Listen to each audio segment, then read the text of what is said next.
Hey everyone, I'm Alex Salazar and I'm really excited to have you all here today. Well, thanks everybody for joining us. We're really excited to have today's session on design thinking for early stage companies. And I'm really excited to have Jeremy Utley from the Stanford Design School to come and talk to us about this topic. It's a topic that's near and dear to my heart because in the world of early stage startups, we're in the business of ideas and then translating those ideas and trying to turn them into a reality. And so my hope is that this topic is going to be really helpful for everyone who is thinking of starting a company or actively trying to start a company. But with that, I'll give you a quick intro on myself. I'm Alex. I'm one of the partners here at Neotribe Ventures. Neotribe Ventures is an early stage venture capital firm. And our focus is trying to invest in breakthrough technologies in category creating opportunities. So deeply technical founders building deeply technical products going after very, very large markets. My background prior to becoming a venture capitalist is as a former founder. So I've lived the pain that we're going to be discussing, but also, this is the value that we as Neotribe bring to our founders is as former operators, we try and help founders think through these early stage problems. Many of them are some of the things we're going to talk about with Jeremy. So Jeremy, mind introducing yourself? Yeah, my pleasure. Thanks, Alex. Glad to have the chance to get to talk with you today. Alex and I are actually business school classmates from a long time ago, 15 years ago. Great to be with you here, Alex. I'm Jeremy. I am an adjunct professor at Stanford's Mechanical Engineering Department. I'm the director of executive education at the Stanford D.school. And I've recently written a new book, which you can probably see here. A friend gave me a poster of the new book called Ideaflow, co-written with my partner in crime, Perry Klebahn. It's Ideaflow, the only business metric that matters, which is a distillation of and synthesis of a lot of the lessons that we've learned running executive professional development level courses at the D.school and also running the accelerator called Launchpad at the D.school. We've learned a lot in these last dozen years together, and the pandemic seemed like the perfect time to crystallize a lot of those lessons in the form of a book. Yeah. And so Jeremy, so you've written the book and you're also having some developments on your end. Tell us a little more. Yeah, absolutely. As you know, the book's out. And one of the things that's been pretty exciting is a couple of the heroes from the book actually, and I are launching you could call it a backwards VC fund, I suppose, called Free Spin Capital. But basically it's backwards in that our founders actually start with a product and with a large enterprise customer. And they use that proximity as a protected opportunity to build a superior business hand in hand with a highly incentivized founding customer, so to speak. So I never thought I'd be entering into this space, but it's a very natural evolution of some of the things I've been learning. And as I said, to get to work with a couple of heroes from my own book is kind of it's a dream come true. Awesome. Well, let's get started. In design thinking, it all starts with an idea. So Jeremy, at the risk of sounding pedantic, what's an idea? That is a good question. Yeah, definitions matter, by the way. I don't know if we need slides up, by the way. Yeah, we probably just have a conversation now. I like being able to see you, Alex. Yeah, so an idea, I would say back up one level. The notion of quality is something that it has a tyrannical effect on our thinking. I go all over the world, whether it's Tokyo, Tel Aviv, Topeka, Kansas, and say, I'm going to help you come up with ideas. And although those cultures are radically different, Japan, Israel, Kansas, very different, yet the same response comes when I say I'm going to help you come up with ideas, which is, how do I come up with a good idea? And we'll get into that a little bit later, I know, but it's very difficult for people to separate the concept of an idea from the notion of quality. And what I would like you to do is kind of separate those things for a moment. And simply an idea, you can think about it being good or new, or you can get really quickly into kind of neuroscience. Just think about an idea as a connection, very simply. It turns out that our brains can't create new material from scratch. And when we think of an idea, we're often thinking in terms of new, but ex nihilo creation doesn't happen up here. It's impossible. What our brains are doing is we're connecting things that we hadn't connected before. So the new part's the connection, not the component parts, so to speak. So for example, we'll all have a collective hallucination called an idea here together. So I've got a friend working on electric vehicles at a nameless company that's trying to address this concept of range anxiety. A lot of people know if you got an electric vehicle, you often wonder, how far am I going to get on a charge? That's a phenomenon called range anxiety. Well, one of the engineers in the organization happened to be eavesdropping, which is a great creative tactic, at a Starbucks. And she said, there are a couple of folks who came in, they're in military fatigues, and they're talking about how they do, for jet fighters, they have a small fuel tank, so they can't scramble back to the base. When they're in combat, they do what's known as a mid-air refueling. And mind you, she's been thinking about range anxiety. And this notion of mid-air refueling comes in. If you're a conscious being on the call right now, you just had an idea, right? So did I, so did Alex, right? We all did. And it's this funny collective hallucination because effectively our brains are really good at putting hey, did you think yeah, exactly. That's an idea, and that's not exceptional. We could do that, forever. That is the rule of creativity, or the rule of generating ideas, is actually making connections. And far from being just a semantic kind of distinction, it's actually, if I tell you, quick, come up with ideas, a lot of people have this, kind of deer in the headlights look of, whoa, it's like you're asking me to have a tiger, right? Because it's really intimidating. How do I come up with an idea? When you realize it's just a connection, you can connect anything very quickly, right? And that is an empowering definition, and it's an empowering realization. I had an entrepreneur in my class just this past year who said, you have no idea how helpful it is to know that ideas are just connections. Because when I was trying to come up with business ideas, it was kind of nebulous and a little bit intimidating.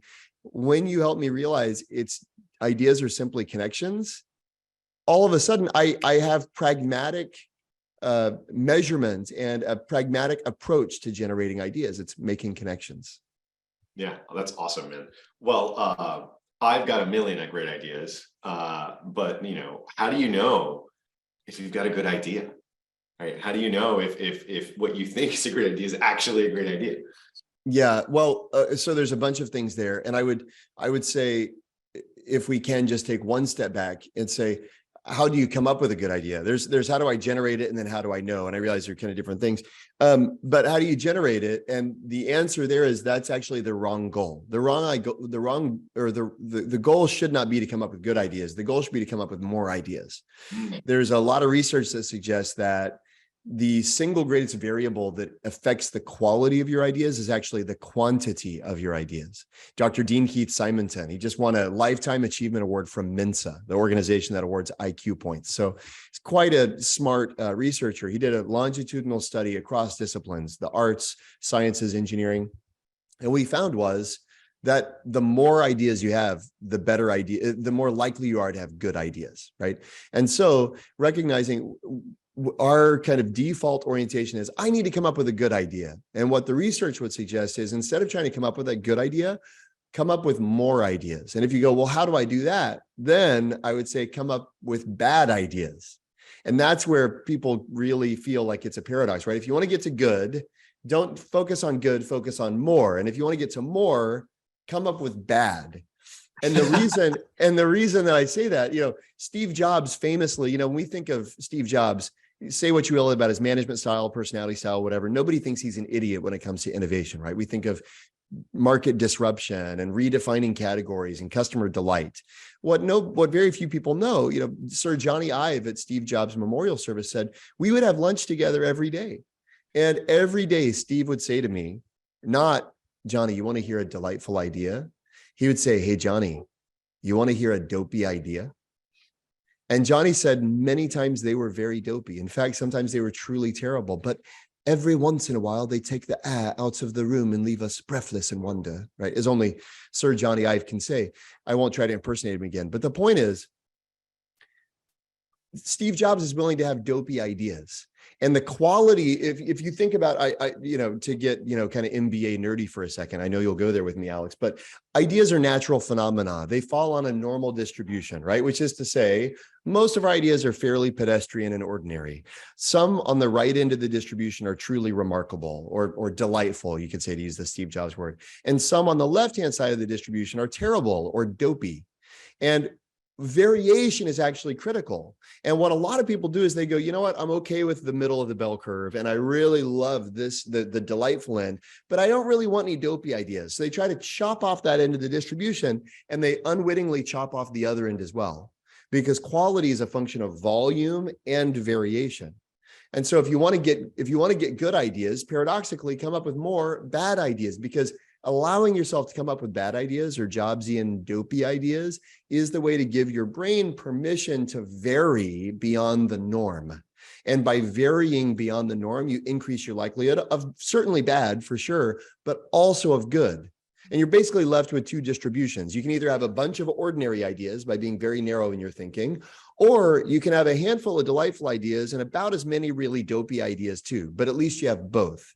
So anyway, you said, how do you know which end of the distribution are we on? I just wanted to establish that the way to get good ideas is to have more, but then how do you know which ones are any good? And there, the research suggests don't choose. It sounds paradoxical, but teams, there have been lots of studies that demonstrate teams don't select their highest potential ideas because they're oriented around implementability or feasibility. They think in terms of what can we do rather than what should we do. And so instead of choosing, what we advocate in Ideaflow is we advocate a process of selection through rapid experimentation. And the best way to learn whether you have a good idea is to do lots of things and scrappy, cheap, affordable, fast experiments, and allow real data to inform your thinking about quality. Because the truth is, a lot of times, we work with some amazing entrepreneurs who, from a TAM perspective and from a business model perspective, it's a killer idea. The problem is, it doesn't work as a business. Then on the other hand, you see this weird stuff. Some of my partners in this new fund, they started a company called BarkBox, which is a subscription box for dog treats. It sounds terrible, but they went public for like $1.5 billion, right? Turns out it's actually a really good idea, right? But the point is, as I think Mark Randolph said in his great book about the founding of Netflix called That Will Never Work, which is what he heard a lot of times in the early days. Great book. He said it's actually not about having good ideas. It's about having a process for testing lots and lots and lots of bad ideas. And so how do you know which one's good? You deploy rapid experiments, specifically instead of choosing which one you think is good. Okay, well, let's play that out, right? I mean, I'm intrigued by this concept, right? So, we come up with a bunch of terrible ideas. We're very excited because they're truly terrible. Yes. And we go decide that there's going to be a handful that we're going to go experiment on. Okay. How do you go about doing that? Importantly, by the way, I really like that phrase handful. I just want to say that, Alex, because that's actually critical. That you always do more than one thing. Okay. So doing something is better than doing nothing, but doing several things is exponentially better than doing one thing. So a key question you could ask yourself or your co-founder or your team that's rolling up to you is very simply, what else are we trying? Yeah. And that's not a rude, that's not a patronizing thing. It's a humble acknowledgement that innovation is a low probability effort. So what do you do if you want to increase your cumulative likelihood of success? You do more than one thing. It's like simple math, right? And so all that to say, anytime a team is, I was talking to a leader of this, a major leader of a major sports organization this morning, and I was complimenting some of the innovative efforts, but my question was, what else are you trying? And he was really excited about this one program they've got. It's like, you realize the probability of that ultimately succeeding is very low, right? And it was this really, it was a humbling moment to realize that's cool. And I need like 10 other things. and most people go, well, I got the thing. And jury's still out and we'll find out in a couple of years. It's like, but do you want to wait for 2 years before you realize it's not a good idea? So all that say, handful, I think, is the operative word. But then, okay, how do you do it? How do you kind of deploy scrappy experiments? Well, the key is to figure out what you want to test. And especially, I'm in the School of Engineering and I'm a recovering MBA. So I have a certain bias, right? Engineers have a bias towards feasibility. MBAs have a bias towards viability. It turns out the most important, or even if it's not most important, the easiest thing to learn about is actually desirability. So, everybody loves a Venn diagram where like their thing is in the center, right? So I'm going to draw a little Venn diagram, right? So there's feasibility, viability, and desirability here, right? Okay, so an innovation kind of lives right here. And the truth is, for something to be truly innovative, it has to be feasible, it has to be viable, and it has to be desirable. But and there are risks associated with each of these three things. The question is, which risk, if entrepreneurship is failing as many times as you can before you run out of money, which is funny. Well, where can you fail the quickest and learn the fastest?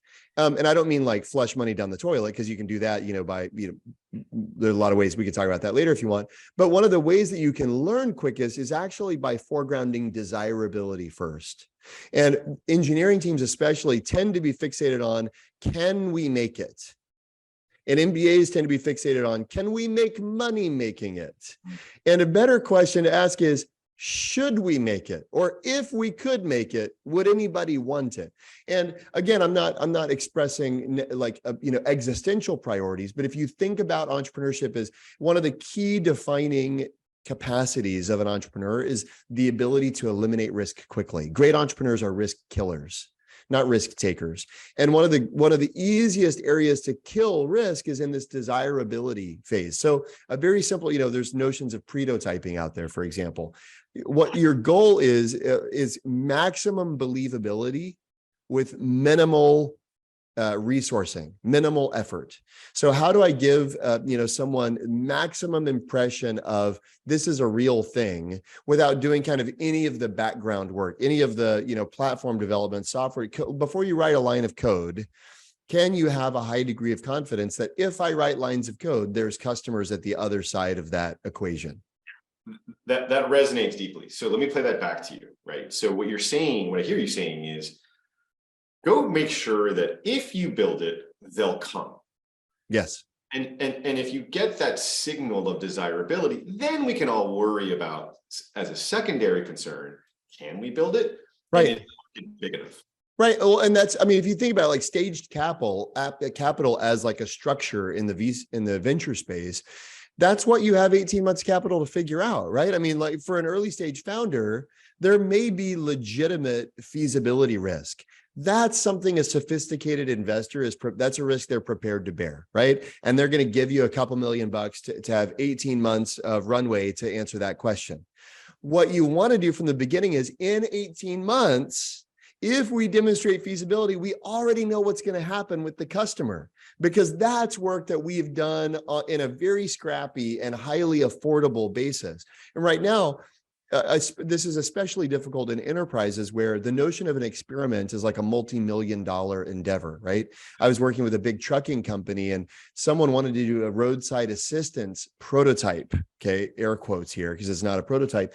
And when I asked him, Chad, what's your expected cost? He said $30 million. I was like, dude, the company doesn't have, the company can't afford many experiments when each experiment costs $30 million, right? And over the course of about, 3 hours, I worked with this founder to get down to the point where he's like, what I need is $15,000. Yeah. Right. And by the way, that's, do the math. It's some small percentage of the original number, right? But the organization can afford a lot of $15,000 experiments, right? And so the question is, how can I do this more quickly? How can I do it more cheaply? How can I preserve the believability while diminishing the amount of effort that goes into making it that believable? I run into this a lot in the early stage, right? There's a lot of founders out there, I would say very, very common, who want to get their product working first, to then go show it to customers. And what I hear you saying, which I think I echo, is you don't need any of that initially to go test that demand and desirability. You can get pretty far on PowerPoint slides, just to see, hey, like, if I build this, do you care? And you can do that in parallel. Oh, hey, I think we lost your audio. I've got a product I'm thinking about right now, right? And I'm like kind of low, like low brow coding a chat bot to like work on this like interaction that I've envisioned in my mind, right? Well, if I actually want to develop, like in my future world, I see a world where there's this rich set of data that comes in through a chat bot, and it creates all of these interesting dashboards for an enterprise to look at. Well, do I need to have 1,000 people interact with the chatbot and then actually parse the data and then create the dashboard? Or can I say, okay, let's imagine some kinds of interactions that might happen, and let's imagine the kind of data that might come back, and let's put together what I think is my best guess at a view of the dashboard. Well, if I take my best guess of a view at the dashboard to an enterprise customer, do they go, whoa, how did you come up with that? Or do they go, so what? Yeah. Because if they go, so what, then man, I don't know that I really want to spend, the man hours required to get 1,000 people entering data that comes in and pre-populates the thing they don't care about. Yeah.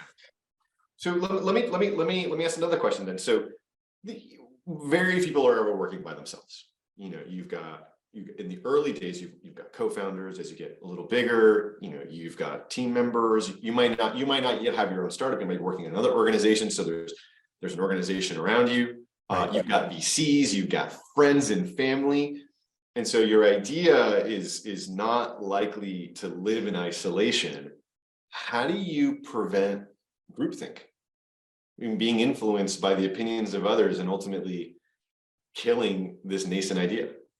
Well, I think one way to prevent groupthink is to say, okay, because part of the challenge of groupthink is it's abstract, it's thinking, it's not real.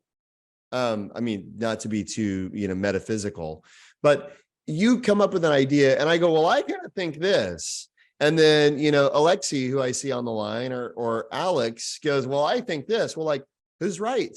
Or what if Alex says, well, I agree with Alexi, and yeah, I'm just looking at names here. Sorry to choose A's. I could choose Ben or Chris or Cody or Damien, right? The point is, we're just having a conversation and having an instinct to say, you know what we need to do? Let's commission a series of discrete experiments. And then we have new information to prompt a new conversation.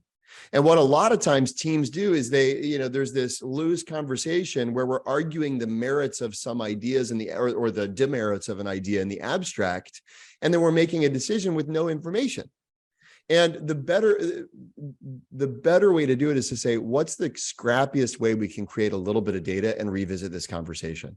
And if Cody and Damien have a better idea, awesome, commission it as well. Let's commission it in parallel, and let's compare the data. Okay. And so what I hear you saying is, don't get into the debate. Just be like, instead direct it at, well, let's figure out how do we get data so that, the data can help us figure this out, as opposed to us having a debate here that's meritless.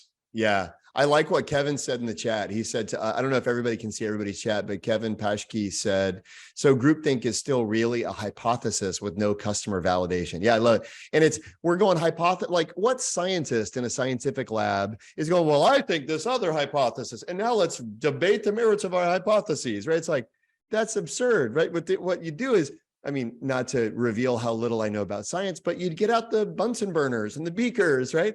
And you'd both do the experiment. Then you'd go, who disproved the null, right?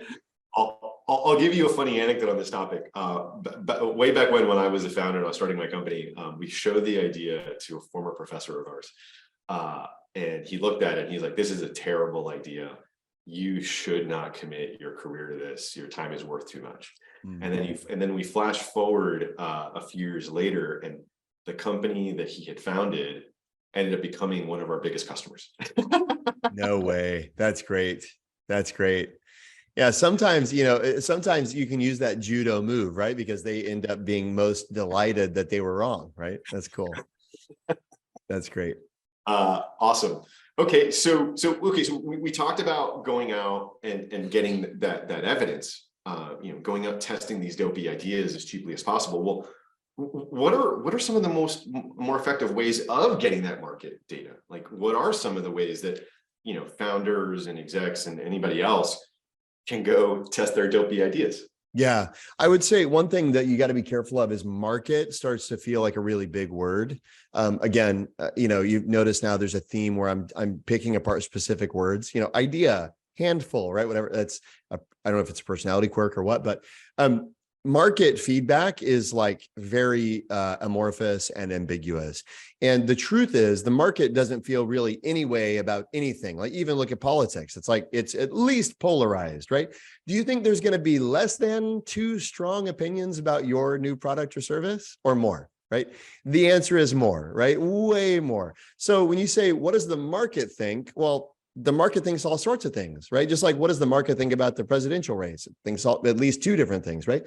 What does the market think about my new SaaS idea? Well, what part of the market are we talking about? Probably thinks like 1,000 different things, depending on how you define the market. So for us, the more useful thing to think about is defining the small sliver of the market that really matters to you and finding them, finding your people, finding your tribe. Like a really easy way that we have visualized. I don't even know if this is in the book. This is non-book, content here we're talking about. But if you think about the market, being the exclusive.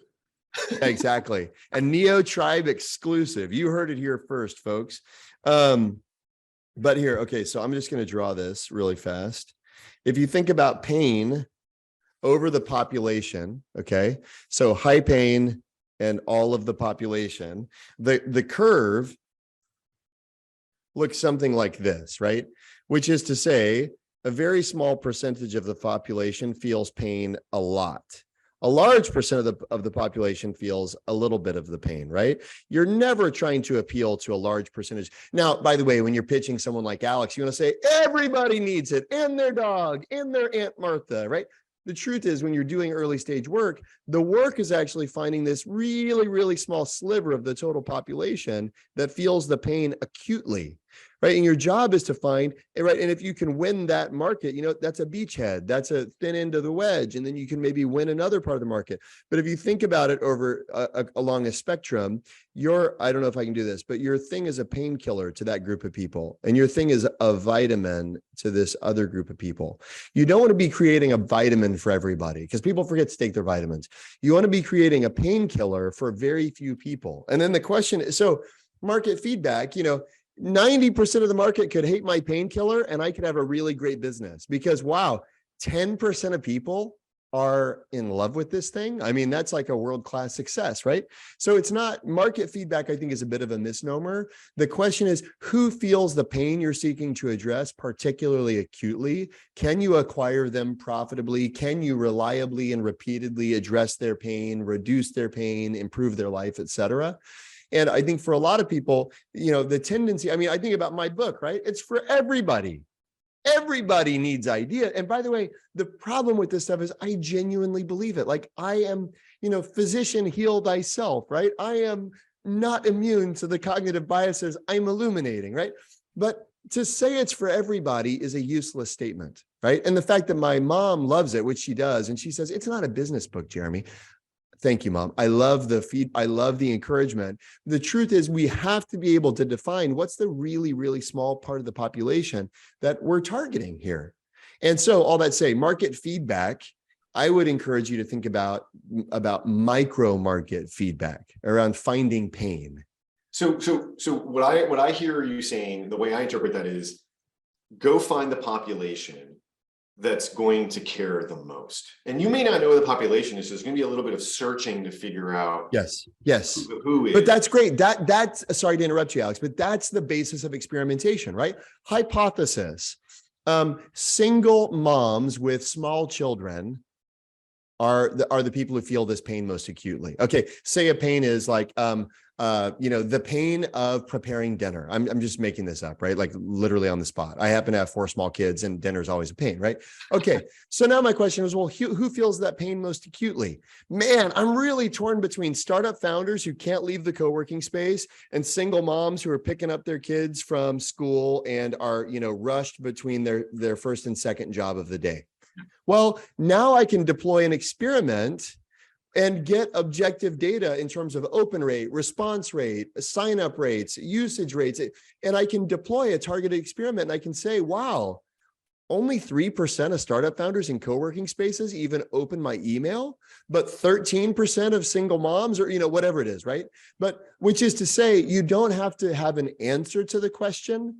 You have to have an approach to find the answer. And an experimentation is a fantastic approach. It's to test all your hypotheses, right? And then you might go, wow, we found the person with the pain. How do we describe that pain in the best way? Well, let's do a targeted marketing campaign where we A, B, C, D test 4 different value props in the subject line. And let's figure out if we can really target exactly the pain that in a way that they resonate with, right? Again, it's experimentation. Yeah, that makes sense. And then just to kind of to round it out, obviously you're describing in this very specific scenario, you're describing a very large scale, or maybe not large scale, but a very, email based or automated test. I mean, for larger enterprises, I'm assuming that having more belly to belly conversations it can be just as effective at determining this demand. It can be, absolutely. The challenge is the larger, paradoxically, the larger the organization, the less bandwidth there is for primary research. Yeah. I mean, it's so paradoxical, right? Because you think the more people there are, the more capacity there is. Well, you mean the larger the organization trying to do the experiments, yes, as opposed to, okay, I'm with you. Yeah, I'm with you. Yeah. So on this question of, you got to go, don't worry about the market feedback, that, the nice little chart you have there of, not everybody needs it, but here are the people who really, really need it. Yeah. Great point. But then as an entrepreneur, as a founder, you've got this other problem that, the big bad VCs want to see a big market. How do you navigate that? Well, that's a perennial challenge in Launchpad, the accelerator that we run at the D.school. And I would say the way we think about it is it's balancing. You've got to have this high IQ, we call it high IQ, low IQ, not because one is smarter than the other, but just because it's a simple way to think about it. You have to have this high IQ, compelling vision of the market that you hope to tackle and the impact that's a transformative vision. And then you have to be willing to do the low IQ kind of grunt work, very pragmatic, tactical next steps to eliminate the risks between here and there, right? And so it's not an either or, it's actually a both, and it's knowing which is appropriate, right? The VC probably not until, the 9th or 10th slide in the deck wants to hear about your beachhead. They want to hear about the addressable market. They want to hear about the opportunity, right? But your team, while you need to be able to rah with a vision, it needs to be like, no, what is the B variant of the email campaign we're running? And they go, well, what about transforming healthcare? Yeah, this is how we're going to do it. It's got to be this pragmatic, this specific. What are we measuring? When do we open? How do we declare whether we've won or lost or anything like that? And being clear about those variables, even in those very simple, wait, we're just sending an email to 100 people? Yes. And then in 48 hours, we're reviewing open rates and click-through rates and response rates. And then we're moving forward. And here's what we're going to do if this and if that. That seems disconnected from the vision. And as a founder, you've got to be bipolar. You've got to be schizophrenic. You've got to be willing to do both. Yeah.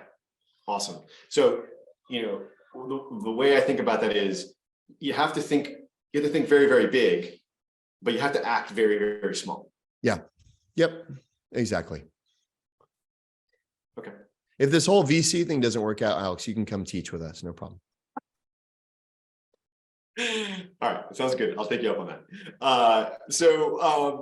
Okay, so for a lot of founders, especially ones who are still employed at their employers, they've got a lot of great ideas.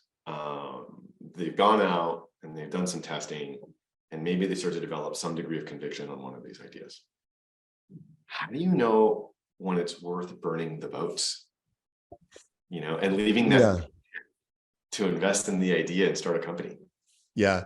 I would say, that's where some of these kind of misnomers are unhelpful. The picture of the reckless, risk embracing entrepreneur does a great disservice to reasonable, thoughtful stewardship. The truth is that the most successful entrepreneurs are the most risk intolerant. There's a great study. I think Adam Grant writes it up in his book Originals. If you haven't read it, it's a great book. Read it after my book, of course. But it's a really great read. And one of the things he talks about is entrepreneurs are actually more risk averse than the general population. And so this tendency, even using phrases like burn the boats, I think it's got like a heroic sound. I realize it's a common parlance, but I think entrepreneurs like to leave options open. And I realize that optionality can ultimately do a disservice. I think, for example, like VCs, not to throw VCs under the bus, but they like to preserve optionality by not saying no, right? So there's the cost of saying no is very high, right? So they just kind of like ghost you or whatever. So because, hey, we never said no, we preserve the right to say yes later, right? And so that can be annoying, I know, but I think for founders, Pierre Omidyar, I mean, famously, he didn't, burn the boat, so to speak, for eBay until his earnings from this little online platform dwarfed his annual earnings as a software developer, right? Sarah Blakely, when she started Spanx, she was door-to-door selling fax machines for a lot longer than kind of the ambitious founder kind of archetype might lead you to believe. So I think there's a lot of wisdom in being, thoughtful and mitigating risks and knowing which risks can I eliminate while I am preserving this other thing, maybe my, 9 to 5, and which risks can I, and where is my 9 to 5 presenting a risk to the venture? And I think that's the thing. And as you said, like as my own kind of evolution unfolds, that's something I'm thinking about. At what point does my 9 to 5 start to pose risks to the new thing, right? And that's something that you got to kind of be aware of. And I think be in an open conversation with collaborators and partners and advisors about. But the notion that you've got to just kind of like be reckless and you're abandoned or even overly focused necessarily, I think are antiquated and unsubstantiated beliefs about entrepreneurship that aren't true. Yeah, that resonates. So what I hear you saying is ultimately it comes down to judgment. You've got to see how far you can get with it as a side hustle until there's enough there where you're doing the idea a disservice by keeping it a side hustle. Yeah. And make a judgment call. Don't do it if you cannot do it. Simple heuristic. If you cannot do it, don't do it. All right. So this may be depending on time, this may be the last question, and then we'll turn it over to the audience. But so you've got this idea, you've tested it, you've gotten conviction, you got pretty far with it as a side hustle, but then you decided, hey, this really now was something worth committing, the next few years of your life to. You left the job, you went out, you convinced, a really good looking VC to fund you and be on your board. And then first board meeting shows up and you've realized that your idea is wrong. What do you do? Yeah. So this is a great question. And it's kind of, it's a false puzzle because it can seem like, I committed to these investors to do this thing. Any sophisticated investor that you're working with, any investor who's worth their salt knows you're going to pivot a lot of times on the way to success, and they're investing in you. And perhaps they have invested in the vision that you've described it. But if you are an entrepreneur who is learning through experimentation and learning by doing, and you have created through experimentation data that compels you as a high potential founder that the direction that you were heading in isn't exactly correct, then your investors are going to be far more compelled by your conviction to reorient your direction than they are by your determination to stick to the original vision, disconfirming evidence, be ignored. Right. So for us, what we would say is, I speak for myself, Alex, I'd be curious to see what you think, but you have to go where the data is showing you is worth going. And a lot of times, sometimes getting in the game actually shows you where the real opportunity is. And one of my founders from Launchpad, Mustafa Hamid, says, they were working on a sports training platform for young athletes doing basketball. And then a European football club was looking at how they broke down game tape from a kid's, basketball game and goes, could you do that for a football club? And Mustafa had the wherewithal to say, totally. Even though they'd never thought about football, he was a pro basketball player in Europe and things like that. And he immediately said, absolutely. And all of a sudden it's this enormous opportunity. They ended up getting acquired. doing something that they had no intention of ever doing, but they never would have discovered had they not started down on the path that they started down on. So it's this weird kind of serendipitous journey that you're on as a founder, and you have to be willing to be honest about where you're at. And I think any great investor, if you come to the meeting, that first investor meeting, and say, here's what we're learning and here's where we're excited about going based on that, I think you open the floodgates to support, towards thought partnership about how to tackle that new opportunity, or maybe towards experiments you hadn't thought about running to double check the way you're processing the signals from the market. Yeah, man. So obviously it's a loaded question, right? Because, we both know the answer to it. I, as a founder, experienced this exact same scenario. My first board meeting, I remember VCs that we were pivoting. And then I also get to experience it daily, here in venture, where, founders are almost pretty regularly coming and saying, hey, we're either doing a big pivot or a micro pivot, and we have new information, we're changing the plan. And to your point, it is actually the rule, not the exception, in the very early stage. It's very uncommon where the exact initial idea ends up being the final idea. Yeah. There's always twists and turns along the way as more information comes through. I think the research suggests something like 5 major pivots. Yeah. Right. So if you think that the thing you're going to be doing in 5 years is the thing that you've begun doing today, you probably have faulty expectations. Yeah. There's a high degree of likelihood, and it may bear some resemblance to what you're doing. It may be informed by some expertise or credibility you develop along the way. But the truth is, no business plan survives contact with the customer, right? And you've got to be really willing and ready to iterate and to pivot as you gather that information. And by the way, the information you gather in early experimentation is proprietary. It is incredibly valuable. It's not to discount the value of early learnings. You may be the only person in the world who knows that the way you tried to launch blank doesn't work. That's incredibly valuable. It's like Thomas Edison, right? I've got lots of results. I know 10,000 things that don't work.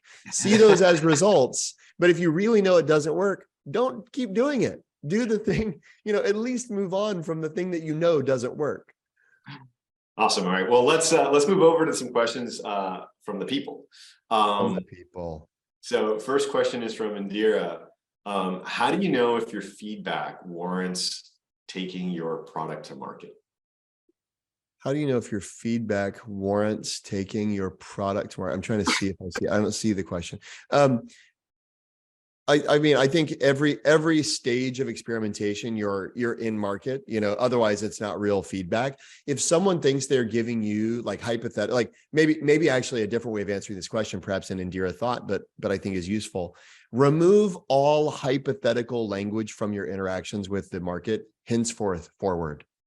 Stop saying, I'm wondering if, I'm thinking about, I'm planning to, because all of that feedback, like, hey, I'm thinking about launching a Discord where we can talk about this stuff.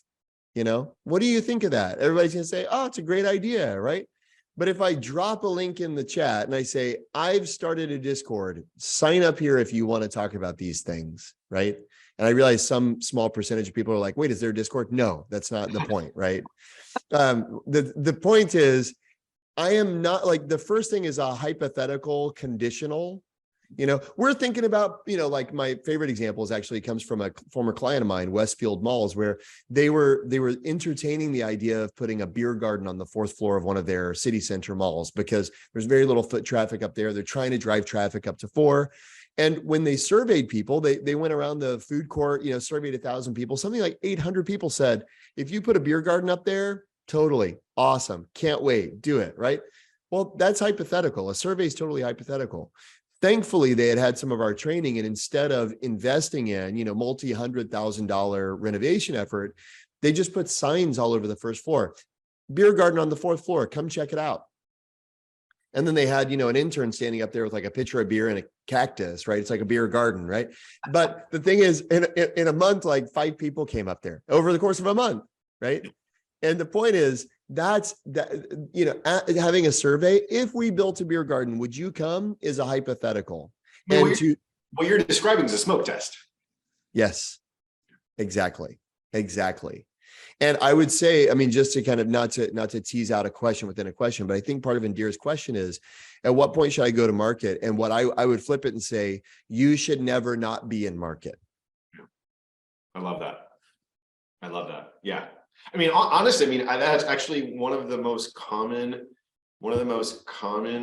first-time founder challenges is they wait too long to get into market. Yes. Because there's an expectation that the product should be built or the product should be somewhat ready. And what you're saying, which I echo, is you can get pretty far without it. You can smoke test, you can sell vision. There's just so many ways to go get that data while engineering is still building. I'm tweeting that quote right now, just so you know. You should never not be it. What's your handle again, Alex? Brave something? What is my handle? I think my handle is the mostly great. The mostly great. That's it. Yep. There you go. Boom. I just dropped that. There you go. Thank you. This is real time. We're in the world, people. You should never not be in market. I love it. All right. Next question from Maria Silva Wilson. Can you give us some tips or resources to come up with new business and startup ideas? Once we have a group we want to work with, how can we effectively brainstorm? Okay, this is great. This is super great. Maria, one thing I would suggest, this is an assignment that we have given at Stanford since the 1960s, since I shouldn't say we, because that predates my existence, so that professors have given at Stanford since the 1960s. Keep a bug list. Okay, this is, by the way, decades before software development became common parlance. It doesn't mean keep a list of errors in your code base. What it means is write down the things that bother you, the things that bug you. A bug list is a phenomenal resource to seed innovation. And many of the greatest ideas that innovators have come up because they have developed an attention for problems to be solved. And so I would say one of the best ways to think about startup ideas is in the context of real problems. A lot of times we try to think of an idea that's just, irrespective of a problem in the world or irrespective of a market. And what I would say is, you can almost, going back to Alex's first question about what is the definition of an idea, if an idea is a connection between two things you already know, then you can almost think about them like Lego pieces, right? And everybody, based on our experiences in the world, we've been gathering Legos. Whether you know it or not, I'm here to tell you, you've been gathering Legos. And some of the Legos you gather are an awareness of problems to be solved. And what's really interesting is if you just take that bag of Legos into the world and go, well, how can I solve these problems, right? I mean, Richard Feynman, I keep notes everywhere. I have this note on my desk. It says, write down your 12 favorite problems, Feynman. I don't know who told me that. I've been doing so many podcasts recently, I can't even attribute this. I don't even know if Feynman ever said it, but somebody told me Feynman said this, right? But a list of your favorite problems. That's really cool. Or Richard Hamming, as Mayor says. Yeah, whoever it is. Write down a list of your favorite problems. And the reason is because there's recency is a real thing, right? The reason that everybody thought of a mid-highway charging when I introduced range anxiety and mid-air refueling is because I put them in close enough, like just like magnets, like if they get close enough together, they just come together, right? And so one of the ways in which you can increase the magnetism of a problem is by bringing it to mind, right? To almost state the obvious.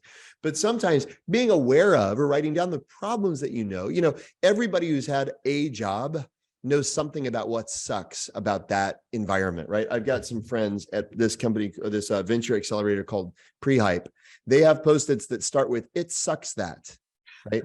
Which is great. This is every Post-it, by the way. This is just how they do it. It sucks that, because that's the seed of great ideas. Everybody has a fingerprint of what sucks in the world. That is a competitive advantage. That is your unique innovator's DNA, your knowledge of what sucks. And if you become aware of that, and if you codify it, and if you cultivate, I mean, as like kind of a tangential related kind of data point, somebody asked Jerry Seinfeld once, where do you get your material? You know what he said?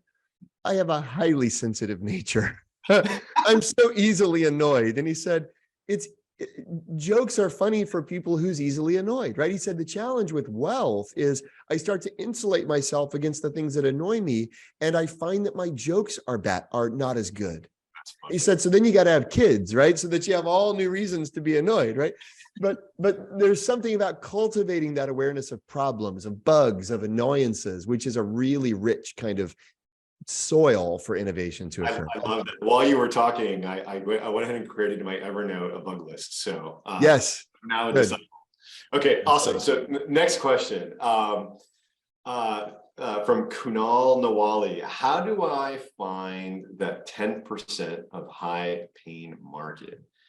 They won't talk to you unless you have a product that they want or you have high credential background.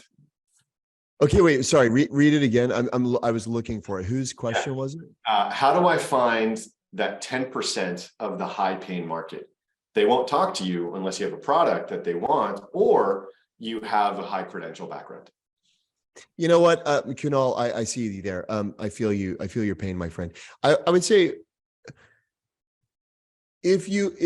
okay, let's just do some simple math. This helps. What do you think an email response rate is, Kunal? I know you're thinking right now. I know you can't come on here, but I want you to actually grapple with the question. What if I told you it was 5%? Was actually pretty high. Okay, that's high. That means 1 out of 20 people that you email is going to respond. Okay. And now you said it's only 10% of the market. That means you said 100. Okay. Or 1%, even great. Okay. So it's 1 out of 100. Okay. So 1 out of 100 you think is a good email response rate. That's for like anything, right? Now you said you're trying to find a 10% of the market, right? So you got to multiply that by 10. So you're talking about 1 out of 1,000. So when you say how to find the 10% high paying market, well, are you prepared to reach out to 1,000 people, right? I realized like all of a sudden it starts to feel like kind of email marketing spammy. That's a part. I mean, we live in a content rich environment. It's one of the challenges we're facing now. But the simple thing is you got to interact with way more people than you think you need to. The fact that you send 10 emails and you don't get a response means basically nothing. It's well within the standard deviation of response rates generally, right? So I'll give you a fun anecdote. When I was starting my company, I was an unemployed recent graduate. I hadn't built anything, right? It was just a concept. It wasn't even PowerPoint slides. And I landed Boeing as my first client without a line of code. And I did it by sending a cold email to the global CIO of the organization. And the thing to kind of really drive the point that Jeremy's making is that was one of maybe 1,000 emails that I sent out.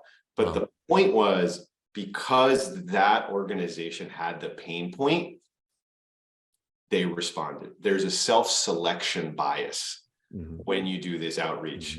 Only the people who really care are going to respond, and they're going to respond because it's a high priority pain point. Yeah, that's great. That's great. It's both.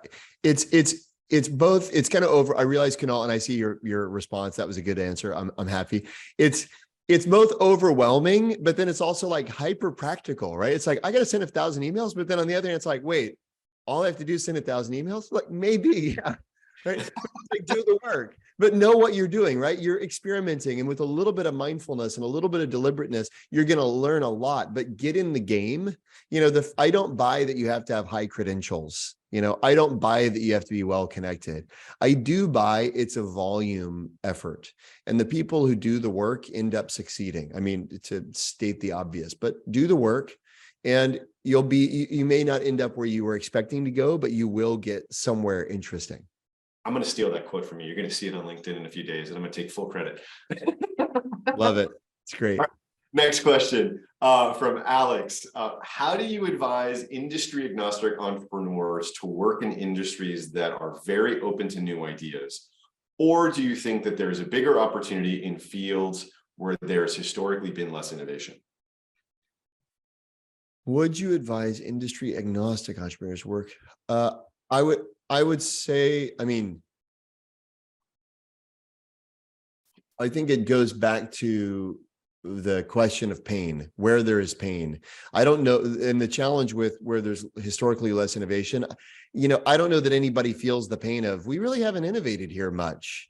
That's probably, I mean, if you take that as data, then one thing it would suggest is they aren't really open to innovation, perhaps. They aren't really receptive to innovation, right? So if you see like where there's been a lot of innovation versus where there's been a little, I mean, just a priori probabilities, I would say where there's been a lot of innovation is probably evidence that there's a receptivity to doing things differently, right? Now, there may be a greater opportunity here, but it may be harder to come into. But I think it's hard to just evaluate on those parameters. I think you have to know, like, where do you have a differentiated knowledge? Where do you have an unfair advantage? We like to think a lot about justice and, equality and all of those things. One of my favorite phrases, and I think I learned it maybe from BCG Digital Ventures. I don't even know why, but I think that's where I heard this phrase, but unfair advantage. And thinking about that notion of unfair advantage is actually really helpful. Or you could call it righteous upside, but having a sense for where's the unfair advantage, I think is really is a useful question for you to consider. And sometimes it just comes down to what knowledge do you have that's differentiated? What experience do you have that's differentiated? What connections do you have? And start where you have momentum. Yeah, I'll give you my two thoughts here. Like back to this self-selection around pain point. I think at a foundational level, it shouldn't really matter because you're looking for high pain points, and whether or not they're in high innovation sectors or low innovation sectors, if you hit a high pain point, they're going to bite. And so that's kind of my guiding principle. But that being said, there is an observation I've had throughout the course of my career, which is higher margin industries tend to be more receptive to trying out new products. And lower margin industries tend to not. The bar for them to experiment with you is better. And this is typically why you see technology companies, financial services companies typically be the first set of buyers for a lot of new enterprise technology. But it's not a rule, it's more of an observation. So my 2 cents. Yeah, that's cool. Okay, another question from Theodora. When is the right time to approach a VC? I think, Alex, you're probably more qualified to answer this question. Man, that's a good one. I don't have a good answer, but I'll give you a framework, right? So, VCs are not deterministic, right? It's not an equation. It's not like, oh, if you have this market slide and you have the product and this customer, therefore you will raise money. It tends to not really work like that. It tends to be a lot fuzzier.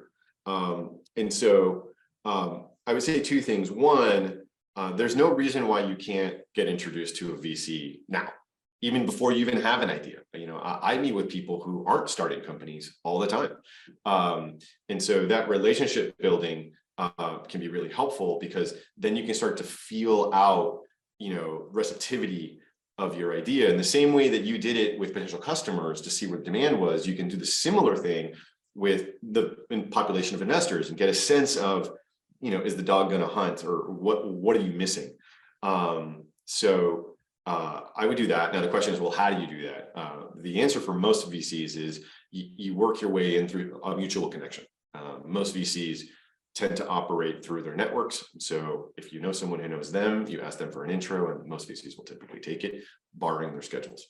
But that's one way of doing it. The other way is, okay, no, I'm legitimately going to go raise money. When is the right time to go raise money and go meet VCs with purpose? That one, I think, is a bit more easy to answer, which is when you're ready. When you've got your story nailed down, when you can articulate, what the opportunity is, what the vision is, you've got your team put together, you've got a strong opinion on what the market is and how big it is, you've got some early market validation from people who will pick up the phone and talk to the investor to validate this as a pain point. You've got a deck. And so somewhere in the middle of those 2 poles, I think it's perfectly reasonable, depending on what it is you're trying to achieve in that conversation. Okay. Next, and we're going to go, may have time for one more question, maybe two, depending on time. Let's do it. How else do you test for desirability, customer delight in situations where there isn't viable or appropriate to test? Are they willing to pay to solve their pain? Do you have other examples of success metrics? Yeah. Good question, Shahab. I think payment is only one form of one evidence of commitment. Another evidence of commitment could be signing up to learn more, could be requesting more information, could be a memorandum of understanding or a letter of intent. I think that the thing is, you do want to ask something of, if it costs me, how do I say this in a simple way? The question often is this a good idea? Simply, right? If you're an entrepreneur, you're trying to figure out with customers, whatever, is this a good idea?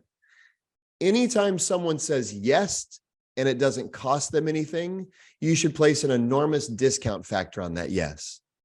And I don't mean cost necessarily financially, right? Sometimes a letter of intent, it just costs them a signature, right? But if I say, is this a good idea? And Alex says yes, and I say, are you willing to sign this memorandum of understanding, right? And he goes, oh, wow, right? I haven't asked him for his credit card information, right? But all of a sudden, I just asked him for his signature.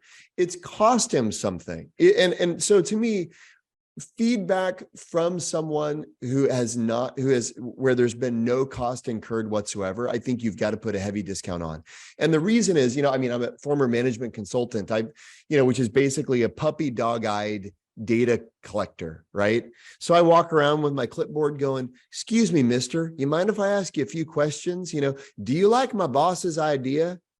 And, and he looks at me and I'm, please, mister, please, and he goes, sure, buddy, put me down for a yes. And I come back, I did this in Texas, so that's why there's Texas accents, right? But I come back to my boss, I say, 500 people said yes. They loved it, right? Well, think back to the guy in the grocery store. All of the incentives are messed up, right? Is he going to look at the puppy dog eye data collector and go, I don't like it? It's highly unlikely, right? And so what's the value of the yes? It's pretty low. And in fact, it's dangerous, right? Because it can be misleading. I love this point because this is one of my big banners when I talk to founders is, if you don't ask someone if they'll buy it and you put a high price tag, the feedback you got was invalid, because so many people will tell you that they love the idea because they think they're being helpful and they're telling you what you want to hear. But to answer his question of, well, what are some other ways of validating that aren't just about asking for money? I think that there are two that I have seen work. One was, hey, will you sign up to be one of my pilots? Will you give me your time and commit to your time for the future to be my guinea pigs? And then the other one is, will you introduce me to other people in your organization or your network? Because then they're not paying you with time or money, but they're paying you with social capital, which is very expensive for most people. Anyways, so with that, guys, I know we're all a little over on time. So I think we're going to wrap it up here. Great conversation. Thank you so much for the time. This has been awesome. My pleasure. Yeah, and then for everybody in attendance, we'll clean up the recording at some point and then send it out. If you haven't already signed up to the Neotribe newsletter, we'll be pushing it there. But be sure to follow Jeremy on all the social channels, and be sure to follow me and Neotribe as well. But thank you all for the time. Yeah, thanks everybody. Great to be with you all today. Have a good one.